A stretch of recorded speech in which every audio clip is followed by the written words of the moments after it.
Nous nous souvenons tous de la conférence des forces vives de la nation qui s'est tenue en février 1990. C'est à cette occasion que parmi les résolutions de la conférence, il a été recommandé, puisque beaucoup de Béninois de l'extérieur avaient participé donc à ce grand rassemblement.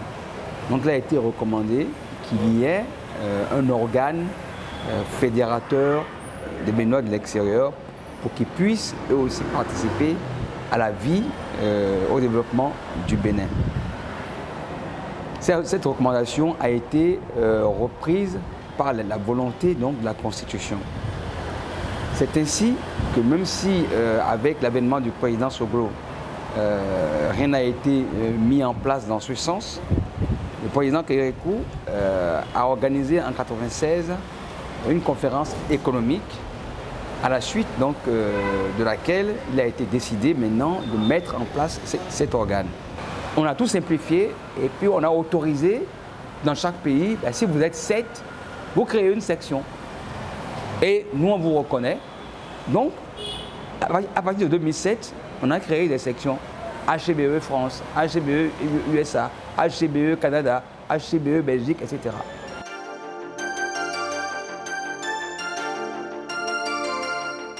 En 2016, dans un cafouillage total de HCBE déliquescent, je me retrouve élu président du bureau mondial.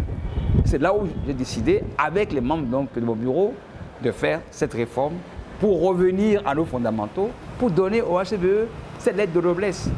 Faire dans chaque pays cette réforme qu'on a voulu dès le départ, réorganiser le HCBE section par section, pays par pays, en conseil des Béninois de ce pays-là.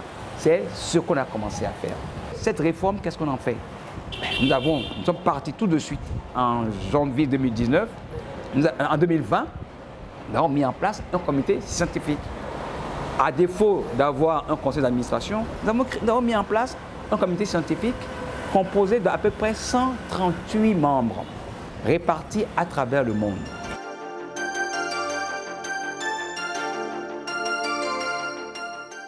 Alors, lorsque une frange de dissidents avait décidé d'organiser leur AG parallèle, nous avons déposé une plainte pour faux et usage de faux. Cette plainte a été jugée recevable par le procureur de la République et un soit transmis a été envoyé au commissariat de Dossou d'Atimé, là où on est au siège, pour qu'ils soient convoqués et aillent répondre de leurs actes. Ils ne se sont jamais présentés. Voilà que nous, 6 mois après, puisque ça s'est passé en août 2019. Donc, en décembre 2019, nous avons voulu organiser notre assemblée générale et ils ont essayé de l'empêcher par des manœuvres dilatoires. Mais l'assemblée générale s'est tenue, malgré les contestations, avec des résolutions qui nous ont donc autorisés aujourd'hui à continuer les réformes.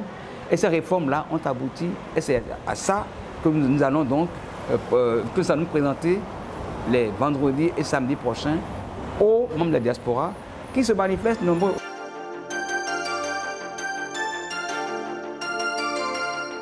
Aujourd'hui, nous sommes à plus de 100 personnes de l'extérieur qui ont déjà manifesté leur présence. Ils viennent du Nigeria, du Togo, du Ghana, des États-Unis, du Burkina Faso, de la Tchéquie, du Maroc, du Kenya, d'Afrique du Sud, de l'Angleterre, de la France, de la Russie, et j'en passe. Nous sommes à aujourd'hui où je vous parle, nous avons dépassé les 100 personnes inscrites pour participer à cette assemblée générale. De plus, cette assemblée générale sera retransmise en ligne pour que ceux qui ne peuvent pas se déplacer au Bénin puissent le suivre en direct.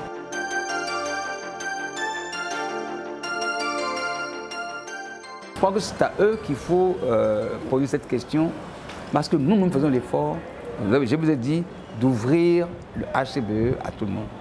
Et cette personne-là qui ne se retrouve pas, ils ont le loisir de venir parce qu'on ne peut pas démultiplier les institutions.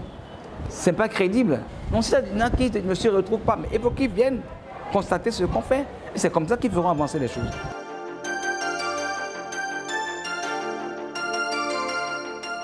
Le message que j'ai à leur adresser, c'est qu'il faut que ces exemples-là fassent tache d'huile et que ceux qui ont envie réellement que le Bénin avance se mettent ensemble. Notre devise au HCBE, c'est rassembler, propulser et contribuer. Rassembler tous les Béninois de l'extérieur dans leur large diversité politique, religieuse, ethnique, les rassembler tous. Les propulser, chaque Béninois qui a un projet, comme nous l'avons fait pour Abénin, on l'a fait pour d'autres, chaque Béninois qui a un projet, nous devons être là pour le propulser, pour qu'il soit fort. Et ensemble, nous pourrons alors venir contribuer au développement de notre pays dans tous les domaines, politiques, culturels, sportifs, etc.